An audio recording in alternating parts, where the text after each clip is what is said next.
Subscribe करें और bell दबाएं ताकि कोई खबर रह न जाए।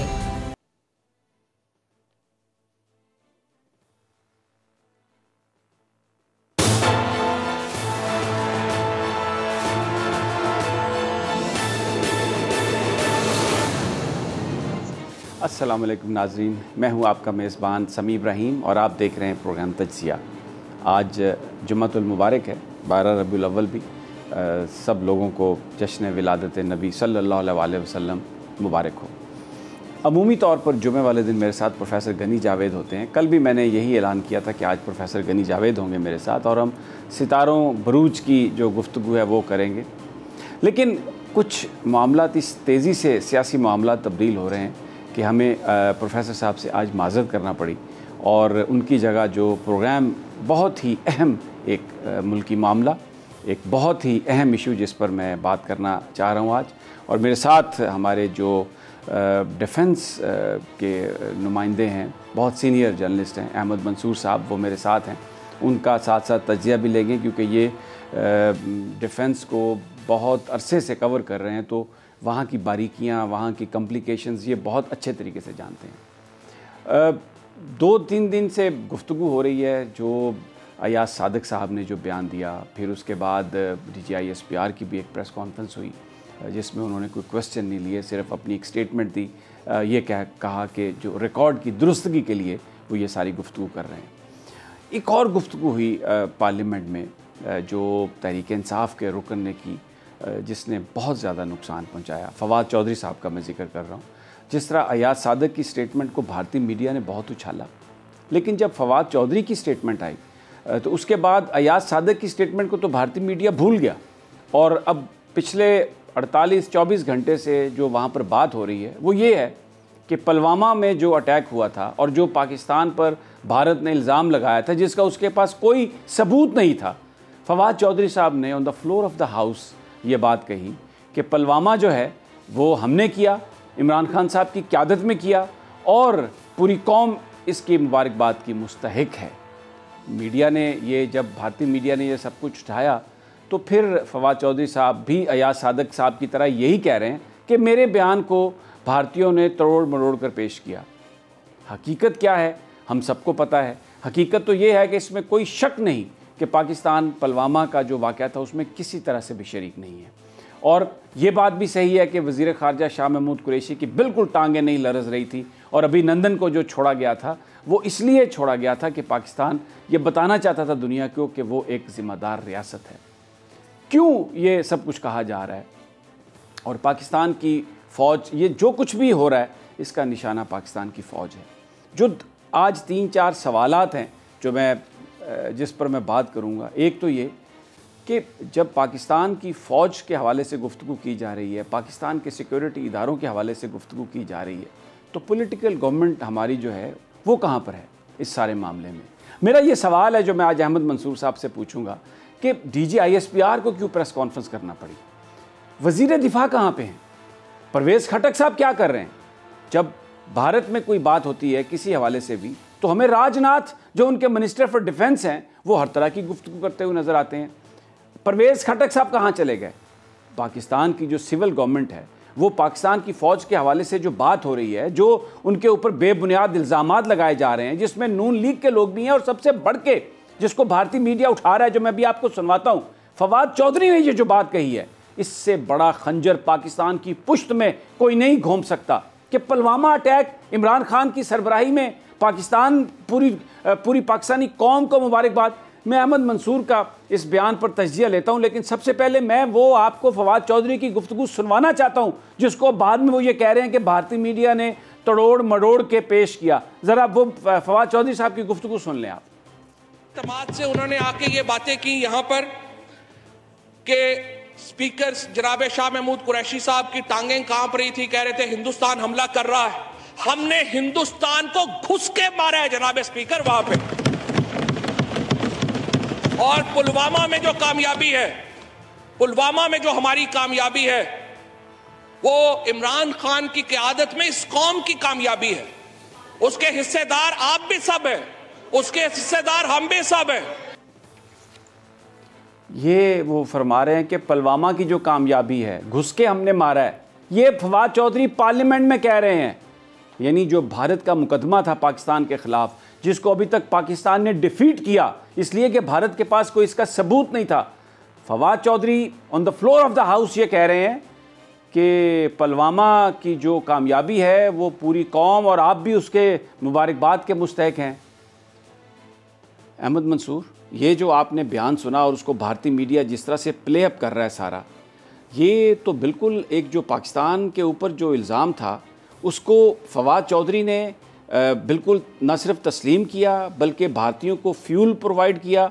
और अब ये तड़ोड़ मरोड़ के इसको क्या भारतीय बयान करेंगे, ये क्यों, ये इसका इम्पैक्ट मुझे बताइए और किस तरह से पाक मुसल्लह अफवाज इस चीज़ को देख रही हैं। ये जो बयान आया सारा समीर साहब, बहुत एक डैमेजिंग बयान है फवाद चौधरी का। मैंने 27 फरवरी का जो इवेंट है वो पूरी जो एपिसोड हुई जिसमें पाकिस्तान को जो तारीखी फतह हुई और पूरी दुनिया ने माना, उसको कवर भी किया हुआ है बतौर डिफेंस कॉरेस्पोंडेंट।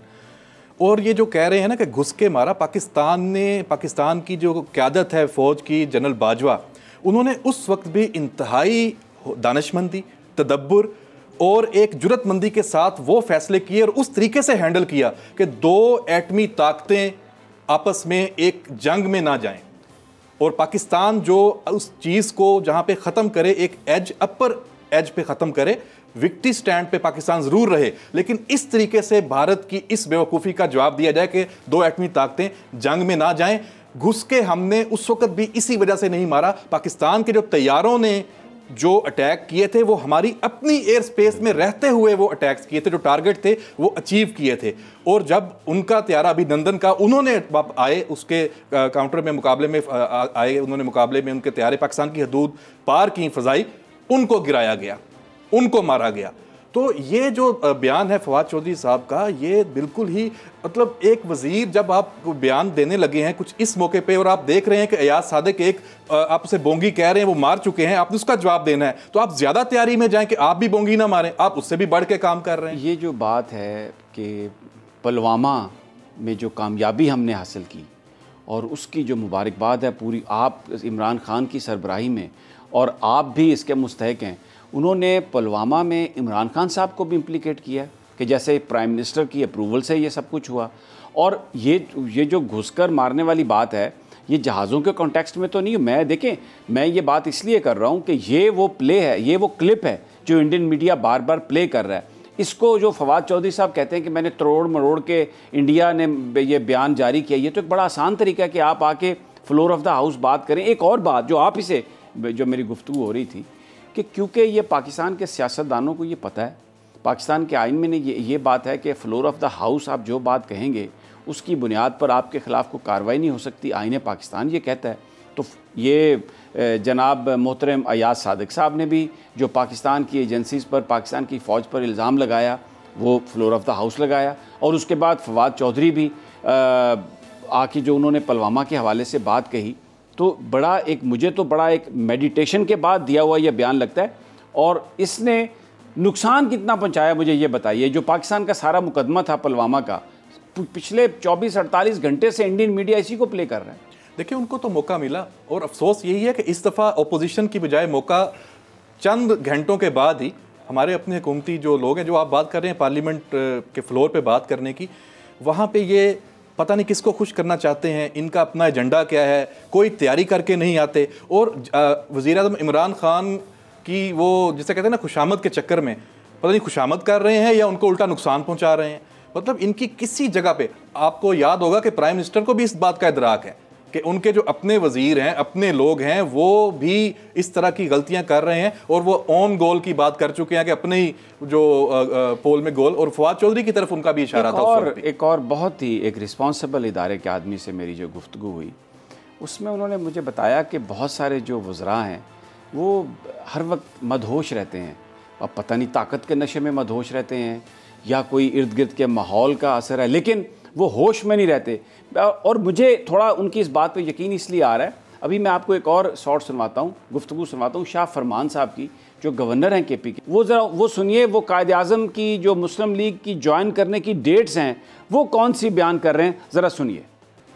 अब आप मुझे ये बताइए कि 2013 उन्होंने 2 दफ़ा कहा है और उनको कोई एहसास नहीं है वो क्या बात कर, यानी जो मुंह से निकल रहा है वो इनको ऐसा, अगर फिर ये इनके हवाले से हम बात करें कि ये आलम मदहोशी में है, तो ये फिर वो हमें बुला लेते हैं उधर प्रिविलेज कमेटीज़ में बुला लेते हैं, हमारे ख़िलाफ़ कहते हैं कि जी ये आप बात क्या कर रहे हैं। मैं आपके कमेंट लेने से पहले ना बड़ा ज़रूरी है कि आप ये जानें कि जो आदमी बात कर रहा है उसका पास्ट क्या है, उसके हवाले से चीज़ें क्या हैं। अब मैं आपको एक फ़याज़ुल हसन चौहान साहब पंजाब के वज़ीर इत्तलात व नशरियात हैं, फवाद चौधरी साहब का मैं सबसे पहले, वो जो फवाद चौधरी साहब के बारे में जो बात कर रहे हैं, ये मैं गुफ्तगू सुनवा के इस गुफ्तगू को कॉन्टेक्स्ट में रख के तो मैं आपसे सवाल करूँगा। ज़रा सुनवाइए फ़याज़ुल हसन साहब क्या फ़रमाते हैं। अब ये आपने सारी गुफ्तगू सुनी फ़याज़ुल हसन चौहान साहब की, पंजाब के वज़ीर इत्तलात व नशरियात हैं, कितना उनका दिल दुखा हुआ है और जो उन्होंने गुफ्तगू की उसमें सारी बातें नोट करने के काबिल है। लेकिन एक बात जो उन्होंने कही कि बियर की बोतल, अब ये पंजाब के वज़ीर इत्तलात व नशरियात कह रहे हैं, तो ये जो इस तरह के बयानात हैं, तारीख़ें भी स्लिप हो जाती हैं और फिर आपको ये पता ही नहीं आप क्या बात कर रहे हैं। पुलवामा में आप मुबारकबाद दे रहे हैं, ये इतना इर्रिस्पॉन्सिबल जो स्टेटमेंट है, ये आलम होश में दिया जा सकता है अहमद मंसूर? समीर साहब, इसमें एक पहलू ये भी है कि वो कोई ऐसे सुनी सुनाई बात नहीं कर रहे। ये बियर वाली बात है, ये आप भी देख चुके हैं, हम भी स्क्रीन पे मौजूद हैं, ये ऑन रिकॉर्ड, कि जब कोई शख्स और ज़िम्मेदार ओहदे पर बैठा हुआ वो एक टीवी प्रोग्राम में ऑन एयर जाते हुए इस चीज़ का ख्याल नहीं करता, तो उसकी बाकी जो हर शाम हर रात कैसे गुजरती होगी उसका आप अंदाज़ा कर लें। चले उनका पर्सनल है, जो करें, नहीं कहता कि मेरा उनका एक पास्ट है, वो कहेंगे पता नहीं। लेकिन समी साहब, इनका जिक्र हो जाए, आपने पहले प्रोग्राम शुरू करते वक्त वजीर दिफा की बात हाँ, ये मेरा सवाल आपसे है। आप sir, prime minister Imran Khan से आपको हमेशा से बहुत सारी तवक्कुआत रही हैं, आप अभी पूरी दुनिया अभी भी तनकीद करती थी, आप सपोर्ट करते थे। मैं अभी भी समझता हूं कि बहुत ऑनेस्ट आदमी हैं। आप समझते हैं कि उनको अब ये वक्त है कि अगले तो 2.5-3 साल हैं, अपनी टीम में कोई तब्दीलियां करें, कोई अब एक ऐसी टीम तो लेके जो लोग तवक्को कर रहे थे कि वो डिलीवर करेगी, क्या ऐसा नहीं होना चाहिए? ये मैं आपकी बात से एग्री करता हूँ, बहुत ये डिमांड भी है और ख़बरें भी आती रहती हैं, लेकिन एक चीज़ जिसने बहुत ज़्यादा मुझे भी एक मैं परेशानी की हद तक मैं समझता हूँ कि मेरे जहन में ये बात आई कि इतना बड़ा वाक़या हुआ, इतने बड़े इल्ज़ामात लगे पाकिस्तान की एजेंसियों पर, पाकिस्तान की फ़ौज पर, और वज़ीर दिफ़ा परवेज़ खट्टक का हमें कोई बयान नज़र नहीं आया। और बिल आखिर मैं तो ये बड़ा, मेरे लिए ये एक बड़ी सरप्राइजिंग थी कि DG ISPR इस मामले पर उन्होंने बात तब की आके जब मुझे ये लगा कि कहीं से कोई बात नहीं हो रही। आप क्योंकि डिफेंस को कवर करते हैं, थोड़ा सेंटिमेंट को भी जानते हैं, लोगों से आपका रब्ता भी रहता होगा, मुझे ये बताइए कि ये जो वज़ीर दिफ़ा की खामोशी है और अभी तक काबीना का इजलास नहीं हुआ, उसमें आर्टिकल 6 के तहत उन लोगों ने जिन्होंने पाकिस्तान की फ़ौज पर, पाकिस्तान के सिपा सलार पर, DG ISI पर जो इल्ज़ामात लगाए हैं, उनको ट्राई करने के लिए कोई किसी तरह की कार्रवाई शुरू नहीं हुई। इसको हमारी फोर्सेस कैसे देख रही होंगी? यकीनन देखें, उन्होंने जब हमारी बात हुई थी DG ISPR से, जो भी माहौल इस वक्त बना हुआ है, फ़ौज में गुस्सा, एक सिपाही से लेकर जनरल तक में तफरीक पैदा करने की चीज़ें जो टारगेट किया जाता है, और शदीद गुस्सा, और ये गुस्सा प्राइम मिनिस्टर इमरान खान तक पहुंच भी चुका है। DG ISPR की जो प्रेस कॉन्फ्रेंस थी उससे पहले आर्मी चीफ की मुलाकात हुई है, बहुत ही अहम मुलाकात है। और आप जो बात कर रहे हैं ना कि कोई मुकदमा नहीं आर्टिकल 6 के हवाले से, मैं समझता हूं कि वो वाकई उस मुलाकात के बाद, और अगर 1 हफ्ता 10 दिन आप भी इस बात को कह रहे हैं और आपका ये तज्जिया भी है कि ये बड़े क्रूशल दिन हैं अगले 8-10 दिन। मैं ये समझता हूं कि जो अब तक मिसाली ताउन रहा पाकिस्तान की अस्करी और सियासी क़यादत में, उसका फ्यूचर ये इशू डिटरमिन करेगा। अगर prime minister Imran Khan act नहीं करते, अगर वफाकी काबीना इस हवाले से एक्ट नहीं करती, और जो पाकिस्तान की फ़ौज पर जो इल्ज़ामात लगाए गए हैं उनको कानून और आइन की नज़र से बिल्कुल उसके हवाले से कार्रवाई नहीं होती, तो मुझे ये लगता है कि फिर ये जो मिसाली ताल्लुकात हैं इस पर एक बड़ा सवालिया निशान लगेगा। समीर साहब, अयाज सादिक साहब ने जब पार्लियामेंट में बात की कौमी असम्बली के फ्लोर पे, जंगल की आग की तरह वो बात फैली, पड़ोस ने उस पर जो रिस्पॉन्स दिया, जो वहाँ पे जिस तरह लिया गया, हमारे भी यहाँ पे, हम उस वक्त से ही देखने लग गए थे कि इस पर क्या रिएक्शन हुकूमत का आएगा। पूरा दिन गुजर गया, शाम हो गई, अगला दिन आ गया, लेकिन हुकूमत की तरफ से एक्शन नहीं हुआ। हुकूमत ने यहाँ पर स्लो रिस्पॉन्स डल रिस्पॉन्स दिया। लेकिन जब एक फ़ौज की तरफ से ऑफिशियल उस पर रिस्पॉन्स आ गया और उन्होंने एक बात कर दी कि इस पर ये तारीख मसक जो ना हो, ताकि हकायक जो है वो दुरुस्त रहें कि क्या हुआ था, पुलवामा का पूरा जो सिनेरियो था उसमें पाकिस्तान ने कहाँ स्टैंड किया था, वो उन्होंने हकायक को जब दुरुस्त कर दिया, उसके बाद पूरी हुकूमत की मशीनरी है उसको होश आया। आपने फिर लगातार बयान भी एक आने शुरू हो गया, प्रेस कॉन्फ्रेंस का सिलसिला भी शुरू हो गया। लेकिन क्या ये बात सिर्फ प्रेस कॉन्फ्रेंस और जो बयानात हैं उस हद तक रहनी चाहिए? क्या इस पर कोई एक्शन नहीं होना चाहिए? कहीं फुल स्टॉप नहीं लगना चाहिए? अयाज सादिक साहब अगर माफ़ी मांगते हैं तो उसके बाद भी कोई पैरामीटर्स तो सेट होने चाहिए कि अब ये बेवकूफ़ी गलती कोई ना करे। अयाज सादिक साहब की माफ़ी को छोड़े, मुझे तो ये लगता है कि फवाद चौधरी ने जो पुलवामा अटैक की जिम्मेदारी इमरान खान पर डाली है और उसको पाकिस्तानियों की फतह करार दिया है, ये तो सिक्योरिटी काउंसिल तक ये क्लिप प्ले करेगा। ये माफ़ी मांगने से तो ये तो आप नहीं समझते कि इस बात की तहकीक होनी चाहिए? क्योंकि मैं इसे कोई स्लिप ऑफ टंग तो नहीं है, ये उन्होंने तो बाकायदा ये कहा कि मुबारकबाद, और फिर जब उनको टोका गया तो फिर वो दूसरी गुफ्तगू उन्होंने शुरू की। बहुत सारे लोगों से जिनसे मेरी बात हुई है वो ये कहते हैं कि इमरान खान क्योंकि एक सच्चे दिल के आदमी हैं, फेस वैल्यू पर वो बातों को यकीन करते हैं, उनके ख़िलाफ़ उनकी पार्टी के अंदर से साजिश हो रही है। और वो बहुत सारे लोग जिनका नज़रियाती तौर पर पीटीआई से कोई ताल्लुक़ नहीं, वो इमरान खान के इर्द गिर्द जमा हैं और उनके साथ वो कर रहे हैं, उनके साथ इस तरह साजिश कर रहे हैं कि उनको इस बात की समझ नहीं आ रही। और ये जो फवाद चौधरी का बयान है, देखें मैं उन जर्नलिस्टों में हूँ जो आज से 1 साल पहले मैंने कहा कि जब भी कभी इमरान खान के ख़िलाफ़ कोई साजिश होगी तो उसमें चंद लोग जो हरावल दस्ते में होंगे ना, उनमें से एक ये फवाद चौधरी साहब होंगे। इसलिए कि इनकी कोई पीटीआई से नज़रियाती वाबस्तगी नहीं है, इनकी किसी तरह कोई जो तब्दीली लाने की जो इमरान खान साहब की ख्वाहिश है उससे इनका ताल्लुक़ नहीं। मैं ये किस कमाश के ये हैं और क्या करते रहें, मैं राना सनाउल्लाह साहब की एक गुफ्तगू आपको पहले सुनवाता हूँ। मैं ये एक ख़ास मकसद से मैं सुनवा रहा हूँ, फिर मैं आपसे सवाल करता हूँ। जी, राना साहब ने क्या फरमाया फवाद चौधरी साहब के बारे में? अब अहमद मंसूर, जो वर्ड टाउट है इसका मतलब यह है कि आप पैसे दे के उनसे कोई काम भी करवा लें, पैसा या किसी मफाद का। तो ये इस वक्त जो ये पुलवामा की जो बात हुई है, क्या इसकी इन्वेस्टिगेशन होना ज़रूरी नहीं? इस वक्त आप पता है कितना पैसा आया है पाकिस्तान में, आप गवाह हैं बहुत सारे ज़िम्मेदार लोगों के कि जो इस हुकूमत के ख़िलाफ़ तहरीक चलाने में, गुफ्तगू कराने में, ये अलायंस बनवाने में और पीटीआई के अंदर दरारें डालने में बहुत पैसा लगा है। उनका काम इमरान खान को कमज़ोर करना, पाकिस्तान की फ़ौज को कमज़ोर करना। तो ये जो बात कही है, कोई इसकी इन्वेस्टिगेशन की ज़रूरत नहीं कि कहीं ये बहुत ज़्यादा उस पैसे का कुछ हिस्सा इधर तो नहीं चला गया? समीर साहब, पाकिस्तान को गैर मुस्तहकम करने का ये जो इस वक्त एक हमला है, ये पाकिस्तान की हालिया 1-2 दहाई की जो तारीख़ है माजी की, उससे भी कहीं बड़े स्केल पे ये हुआ है। और जो आप बात कर रहे हैं ना अरबों रुपए वाली, ये इसके बारे में अभी चंद दिनों में बड़ी खबरें आने वाली हैं। हमारे जो अदारे काम कर रहे हैं उनके पास इसकी तफसीलात आई हैं, तो वो सामने आएंगी, तो फिर आपके पास बहुत मवाद होगा बात करने का। और उसी तनाज़र में इसको वाकई देखना चाहिए, इसकी तहकीक तफ्तीश होनी चाहिए कि ये स्लिप ऑफ टंग है। स्लिप ऑफ टंग तो ये हो नहीं सकता क्योंकि ये इसका कोई वो ताल्लुक नहीं है। लेकिन बहरहाल आप मेरे साथ हैं यहाँ पर, और नाज़रीन एक छोटा सा हैं, और यही जो मौजू है और जो रिस्पॉन्स है इस वक्त पॉलिटिकल गवर्नमेंट का, जिसके हम मुज़मरात का भी अंदाज़ा और जायज़ा लेने की कोशिश करें कि अगर ये खामोशी रही सिविल हुकूमत की तरफ से तो उसके क्या नताइज निकल सकते हैं। लेकिन ये सब एक छोटे से वक्फे के बाद।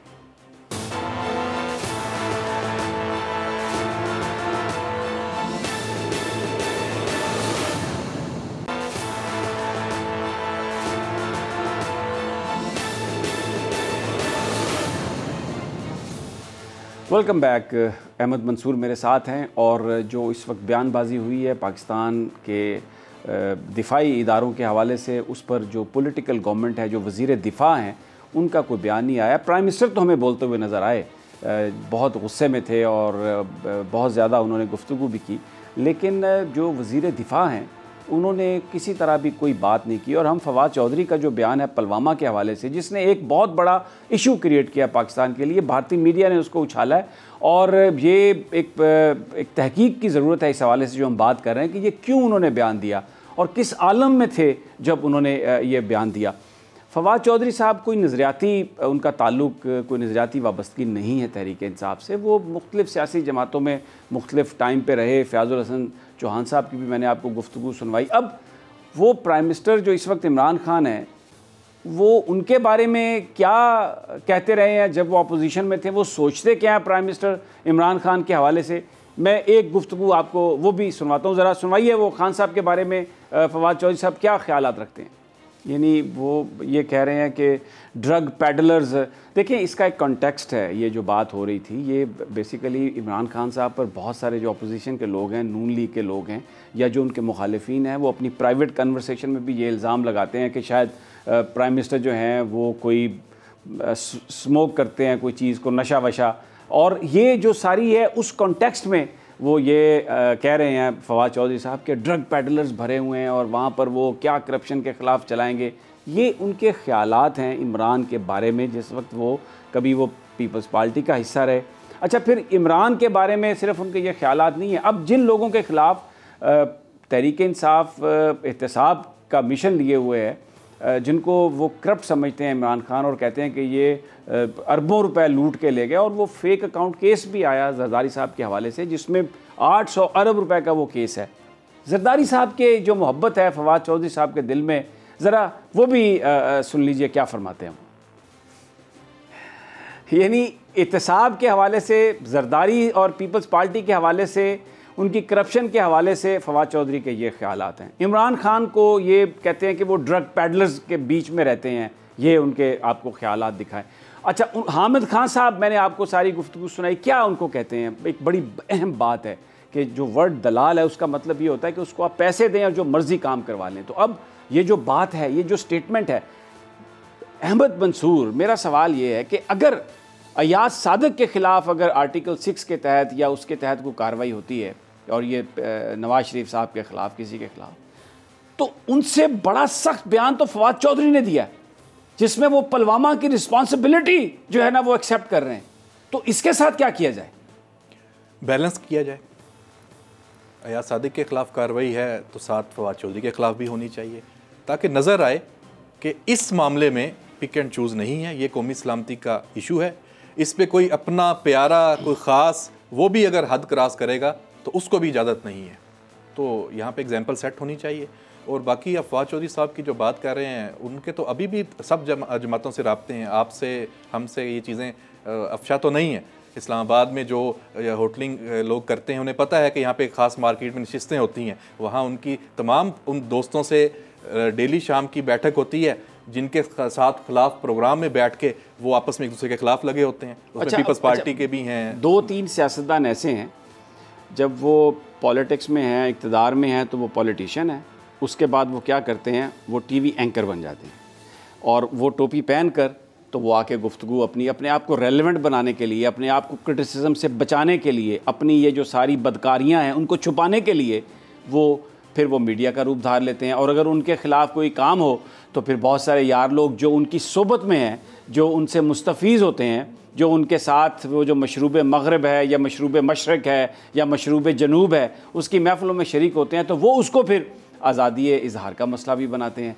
तो ये जो डबल टाइप करैक्टर हैं, ये अहमद मंसूर, ये इस वक्त जो सिचुएशन है, सबसे ज़्यादा नुकसान तो इदारों को, पाकिस्तान को, इन लोगों ने पहुँचाया है। आपके पास कोई ऐसी इत्तला है कि वज़ीर आज़म साहब अपने इर्द गिर्द जो लोग हैं, कोई उनकी सफाई, कोई कुछ ऐसे लोगों को निकाल बाहर करें जो उनके लिए नदामत और पेशमानी का बायस बन रहे हैं? क्योंकि अभी तक जहाँ तक इमरान खान की अपनी ज़ात का ताल्लुक है, ना कोई करप्शन की कहानी है, ना उनके ऊपर कोई अकबा परवी की कहानी है, और सच्चे दिल से पाकिस्तान की वो खिदमत करना चाहते हैं। लेकिन एक ऐसे हजूम में लोग ये कहते हैं वो घिर गए हैं, जिन्होंने सबसे पहले वो सच नहीं जाने देते और उसके बाद जो मनमानियाँ वो कर रहे हैं, जिस तरीके से वो बयानात दे रहे हैं, जिस तरीके से वो खेल रहे हैं, उसका जो खमियाजा है वो at the end of the day Imran Khan को भुगतना पड़ेगा।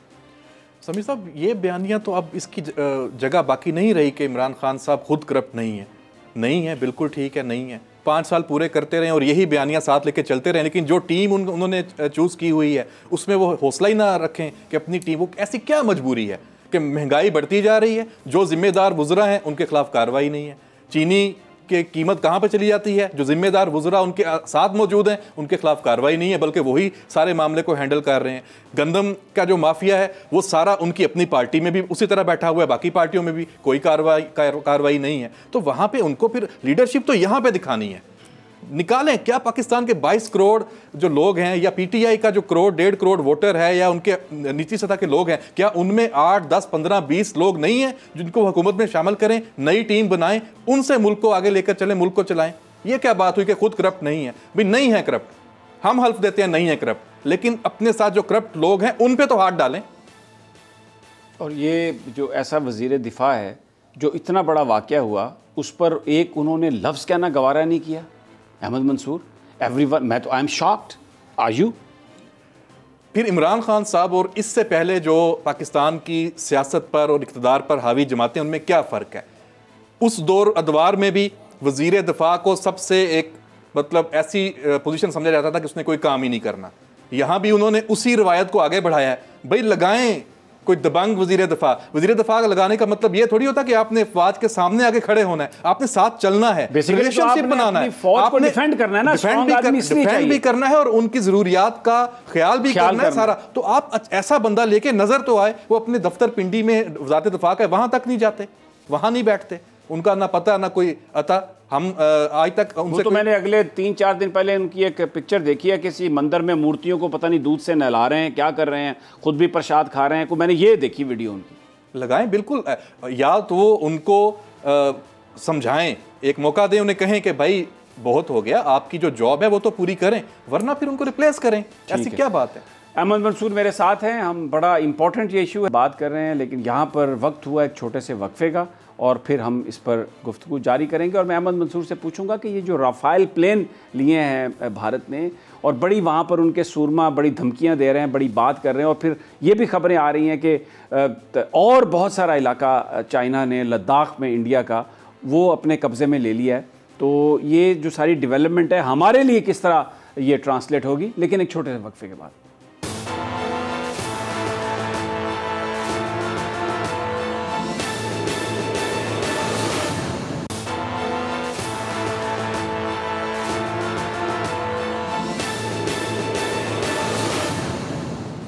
वेलकम बैक नाजरीन।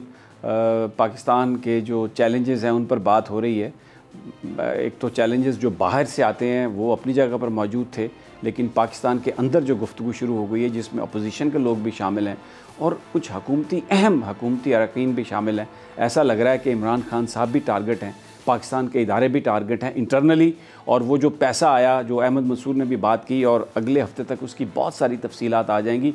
बहुत बड़ी तादाद में, बड़ी अमाउंट में पैसा आया, हमारे दोस्त बरादर ममालिक उसमें शामिल हैं, बांटा गया पैसा, अलाइंसेस बनवाए गए हैं, लोगों के मुंह से गुफ्तगू करवाई जा रही है, और फिर बाद में ये कहलवाया जा रहा है कि तोड़ मरोड़ के हमारे बयानात को पेश किया जा रहा है। पाकिस्तान की जो दिफाई इदारे हैं वो पाकिस्तान के अंदर से और पाकिस्तान के बाहर से दे आर अंडर अटैक। और बिल्कुल जो जनरल कमर जावेद बाजवा ने बात कही थी कि हाइब्रिड वॉरफेयर है, उन्होंने ख़बरदार किया था कि जो पाकिस्तान की फ़ौज की लीडरशिप है उसके हवाले से इस किस्म की गुफ्तगू की जाएगी ताकि उन पर एतमाद मजरूह हो, उनकी रेप्यूट जो है उसको डैमेज किया जाए। और यहाँ पर तो जो बात हो रही है ये अपने वज़ीर-ए-आज़म की रेप्यूट को भी डैमेज कर रहे हैं। ये कह कर के जनाब आपको बहुत बड़ी मुबारकबाद हो, इमरान खान की सरबराही में हमने ये सारा काम किया। ये कौन लोग हैं, ये किसके एजेंट हैं, क्या इनका एजेंडा है, उसके लिए एक भरपूर एक तहकीकात होनी बहुत ज़रूरी है। और सबसे पहले इमरान खान साहब इनको अपने आप से फारिग करें, वगरना ये इल्ज़ाम जैसे अभी अहमद मंसूर साहब कह रहे थे कि ये कहना कि वो सिर्फ दयानतदार हैं काफ़ी नहीं होगा। अगर वो अपने इर्द गिर्द उसी जमघटे को रखते हैं तो फिर उनको उन असरात से बचाना बहुत मुश्किल हो जाएगा, और बहुत सारी चीज़ें जो उन्होंने नहीं की उसकी भी लायबिलिटी उनके सर पर होगी, और उनकी इस बात को कोई नहीं मानेगा कि मेरा इसमें कोई अमल दखल नहीं है। Ahmed Mansoor, having said that, Rafale plane आ गए हैं, अभी 4-5 ही हैं भारत के पास, लेकिन वो बड़े सोफिस्टिकेटेड प्लेन हैं। तो पाकिस्तान की जो एयरफोर्स है वो बिल्कुल they will be mindful of that moral. और आपकी एयरफोर्स पिछले दिनों मुझे पता है आपकी मुलाकातें भी बहुत हुई हैं, कुछ बताइए नाजरीन को कि ये चीज़ें जो भारतीय मीडिया बड़ा उठा रहा है कि पता नहीं राफेल आ गए हैं तो पता नहीं उनकी हो जाएगा, हम क्या उसके लिए प्लान कर रहे हैं? समी साहब, एयरफोर्स की तरफ से बिल्कुल भी परेशान होने की ज़रूरत नहीं है। हमारा जो इन्वेंट्री को मेंटेन करने का जो सिस्टम है वो बहुत ही ज़बरदस्त है। हम भारत से हमेशा एक कदम आगे चले। ये राफेल कोई आए हैं, ये 4 साल 5 साल पहले उन्होंने इसके ऑर्डर दिए, बातचीत चली, हमें भी इंटेलिजेंस ही पता चल गया था, तो हमने भी 4-5 साल पहले अपने प्लान्स को एग्जीक्यूट करना शुरू कर दिया था। कोई इशू नहीं। 4 आपने बताया, 5 हैं और 36 आने हैं, 4 साल लगेंगे। और इतनी बड़ी आपकी बॉर्डर है पाकिस्तान इंडिया की, उसके बाद इंडिया का एक और महाज अब चाइना के साथ भी है। उसने वो राफेल तो पहले वहाँ पे इस्तेमाल करने, और बड़ा वहाँ पे इंडिया के अंदर आपने देखा कि एक हाइप है कि वहाँ पे बेस बना लिया। अब जो बेस बनाया उसकी ऑपरेशनल डिटेल्स भी ये हैं कि वहाँ 2 C-130 आप अगर लगाएं, 4 हेलीकॉप्टर लगाएं, तो उस बेस की कोई अहमियत नहीं है जब तक आप पूरा स्क्वाड्रन वहाँ पे तैनात नहीं करते। तो अभी इंडिया वहाँ से इस मामले में बहुत पीछे है, जहाँ पर एयरफोर्स और इस हवाले से, और हमारी जो आर्मी के साथ आपको पता है मामलात, वहाँ पे तो वो हमेशा उसको मार पड़ी है। और एक जो इसमें तशवीशनाक चीज़ है वो ये है कि अभी जो चाइना के साथ उसका इशू है, लद्दाख और बाकी तिब्बत वगैरह, वहाँ बर्फ़ें पड़ गई हैं, वहाँ से वो अब फ्री हुआ है। तो उसके पास ये जो कुशन है उसको वो पाकिस्तान के ख़िलाफ़ अपनी पूरी ताकत जो मोदी सरकार है वो इस्तेमाल करना चाहती है, और इतलात हैं, और ये बहुत बड़ा ख़तरा है। और जो इंटरनल आपने अरबों रुपए की बात की, वो भी उससे जोड़ें कि एक इधर से भी जो भी लोग हैं उनको इस्तेमाल किया जाए, चाहे वो अपोजिशन में है, हुकूमत में या कहीं और, उनको इस्तेमाल किया जाए जो, और साथ कुछ वहाँ से ख़तरा भी आ सकता है। तो चूँकि हमारे पास तमाम मालूमात है, हमारी लीडरशिप पूरी तरह अवेयर है और इस हवाले से अपनी तैयारियां भी भरपूर तरीके से जारी रखे हुए हैं। लेकिन बहरहाल ये बहुत ही एक क्रूशल टाइम है, और इसमें पूरी कौम जो है उसका मुत्तहिद होना, और इन तमाम ख़तरात और आपस की जो चपकलिश है इसका ख़त्म होना, सियासी अदम इस्तेहकाम, ये इन हालात में बिल्कुल भी बर्दाश्त नहीं होगा, और फ़ौज की क़यादत इस पर कॉम्प्रोमाइज़ नहीं करेगी। देखें, जो बात मेरी समझ में आई है इसमें तो मुझे तो कोई शक नहीं है कि मौलाना फजलुर रहमान साहब के पीछे एक हमारा ब्रादर मुल्क है, जिसके सफ़ीर ने बड़ी मीटिंग्स की और उसके बाद PDM बना। सऊदी अरब का जिक्र कर रहा हूँ, I don't need to mince my words. और जनाब नवाज शरीफ साहब ने भी उनके हवाले से बड़ी बयानबाजी कर दी। बिलावल भुट्टो साहब भी कहते हैं ओहो ब्रादर मुल्क से हमारे ताल्लुकात ख़राब हो गए। शहबाज शरीफ साहब ने भी यही बात कर दी। मौलाना फजलुर रहमान तो नहीं हटने वाले। पेट्रो डॉलर आ रहा है, पेट्रो डॉलर बड़े पैमाने पर।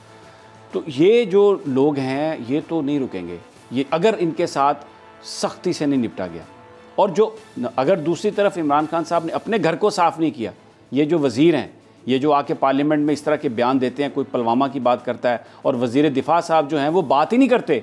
वो पाकिस्तान की अफवाज जो है उसके ऊपर जो इल्ज़ामात हैं पाकिस्तान के अंदर से लगे हैं, बाहर से लगे हैं, वो बोलते ही नहीं हैं। उधर मैं इंडियन मिनिस्टर को, राजनाथ को देखता हूँ, वो रोज़ाना कोई ना कोई बयान दागता है, कोई ना कोई बात करता है। परवेज़ खटक साहब का पता ही नहीं है। सिविल गवर्नमेंट की ये जो खामोशी है, मैं समझता हूँ कि ये क्रिमिनल साइलेंस है। और मैंने पहले भी आपसे ये सवाल किया था कि do you think it plays well in Pindi? Do you think that? मैं ज़ाती अगर मेरा आप इसमें तर्जिया लें इंफॉर्मेशन को एक साइड पे रख के, तो ये आपका ख़दशा बिल्कुल मुझे लग रहा है कि ये बहुत हद तक दुरुस्त है।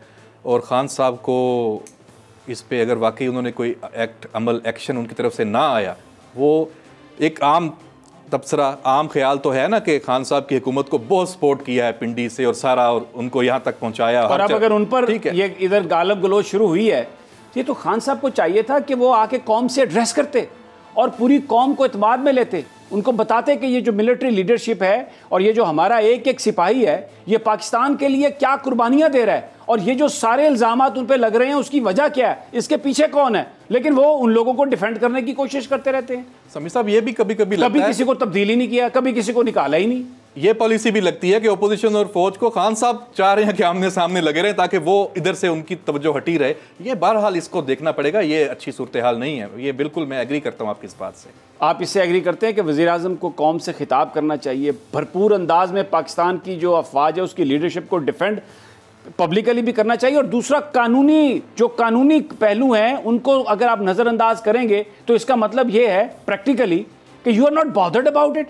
किस चीज़ की आप, वो लोग जो पाकिस्तान की फ़ौज के बारे में इल्ज़ाम लगा रहे हैं, जो पाकिस्तान का, अब ये कहना कि हम पुलवामा में हम इन्वॉल्व थे, फैटफ में हम क्यों गए, सैंक्शंस कहाँ से लगती हैं, ये इतना इररिस्पॉन्सिबल स्टेटमेंट है। अगर आप इसको if you let it go like this, इसका मतलब है कि आपको तो अपने साथियों से इर्द गिर्द, चाहे वो मुखलिस हैं, चोर हैं, कुछ भी हैं, उन्हीं से प्यार है, पाकिस्तान का तो कोई एहसास नहीं आपको। इसमें देखिए समीर साहब, नवाज शरीफ साहब को आप छोड़ दें, ना मिलें खान साहब उनसे, मरीम नवाज साहबा से ना मिलें, ओपोजिशन का एक बहुत बड़ा ग्रुप है। और अगर पाकिस्तान के लिए, पाकिस्तान की फौज के लिए मिलना पड़ता तो आप उनसे मिलें, आप अगर उनसे बताएं कि मैं ये करूंगा, अगर आपने ये नहीं किया तो। बहरहाल अहमद मंसूर, आपकी जो बड़ी वैल्यूएबल इनपुट है उसका बहुत बहुत। नाजरीन, वक्त हमारे पास कम है, लेकिन prime minister Imran Khan needs to act fast. और जो पाकिस्तान की फ़ौज पर जिन्होंने इल्ज़ाम लगाया, जिन्होंने पाकिस्तान का मुकदमा ख़राब किया है, अपने घर के अंदर भी उनकी सफाई करें। और जो दूसरे लोग हैं अपोजिशन के, उनके खिलाफ कानूनी कार्रवाई होनी चाहिए। जो समझना चाहता है उसको समझाना चाहिए। आपके पास अब टाइम नहीं है। अगर आप इस लिहाज से एक्ट नहीं करेंगे, अगर काबीना एक्ट नहीं करती और जो कानून और आइन में दर्ज है अगर उस पर अमल दरामद नहीं होता, पाकिस्तान के मुसल्लह जो अफवाज हैं उनकी अगर कोई इज़्ज़त पर हमला करता है, उनको मजरू करने की कोशिश करता है, तो आपको एक्ट करना पड़ेगा। अगर आप नहीं करेंगे तो ये जो मिसाली इस वक्त ताउन है सिविल मिलिट्री लीडरशिप का, इस पर एक बहुत बड़ा सवालिया निशान। इजाज़त दीजिए, अगले हफ्ते आपसे मुलाकात होगी। अल्लाह निगहबान।